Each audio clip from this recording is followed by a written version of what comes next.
To give this painting a calm and happy mood, I'm using a warm color scheme of mainly yellow and orange-based tones.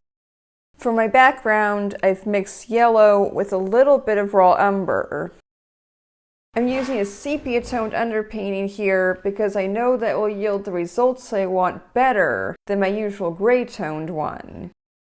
I think this is way too light, so I'm glazing over it with just straight raw sienna, thinned down with water, of course.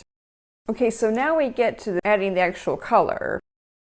If you watched a certain video of mine, you know that I really like to use raw sienna when I paint skin tone. I just mixed a little of this into some zinc white, and I just glazed this all over her face. I wanted to have subtle yellow highlights on the bridge of her nose, her cheekbones, pretty much any part of her face that stuck out and would reflect light. Because that's the kind of lighting I wanted to look like she's under. I felt like there needed to be a golden red over these parts of the face too. I tried to accomplish this by mixing green into red and then glazing that over the yellow. But it wasn't until after I mixed titanium white with yellow and then painted that over these parts of the face and then glazed more yellow over that I felt I'd achieved the definition I was after. I felt like her face was starting to take shape finally. I want to direct your attention to her clothes now. You might find painting something that's a little sheer like this intimidating, but it doesn't have to be. I just used zinc white, which is a transparent white. I painted that all over, and then I just used my titanium white for the folds. I'm starting to paint her hair by glazing straight burnt sienna over it. Later I'll go on top of it with shadows and highlights. Since I needed these highlights to be opaque, and the colors that I'm using are transparent, I first painted in my shapes with titanium white. And then when that was dry, I went over it with a mixture of yellow and burnt sienna, and they showed up just like I needed them to.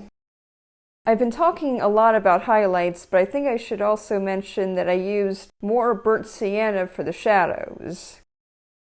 I did not use straight white for her teeth, nor did I use straight black for the inside of her mouth. I used burnt sienna for both of those. I mixed a little bit of the burnt sienna into some titanium white for her teeth. I mixed black into burnt sienna for the inside of her mouth.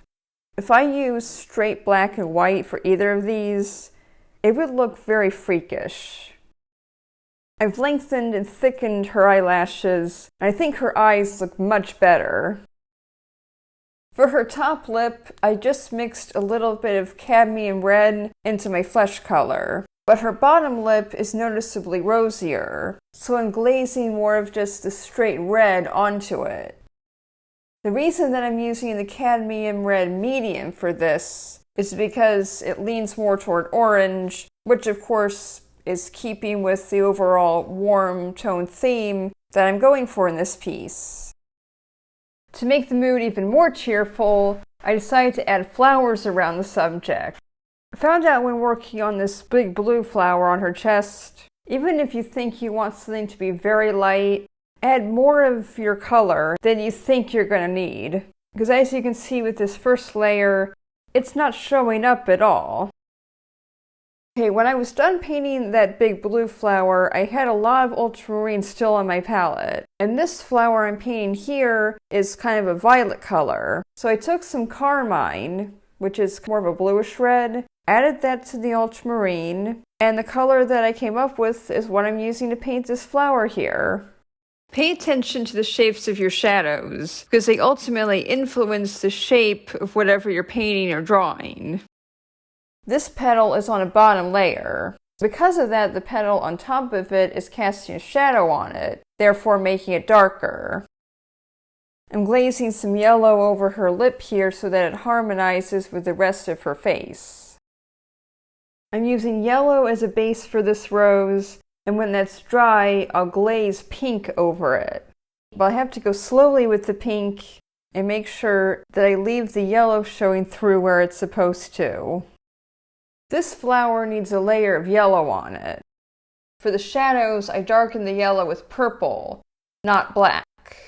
I'm intensifying the blue of this flower because I decided that's what my painting needed to make it look better.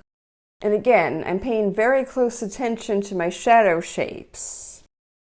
I'm painting a highlight on this yellow flower while also paying very close attention to the shape. Still here? You know, this isn't the first time I've done this.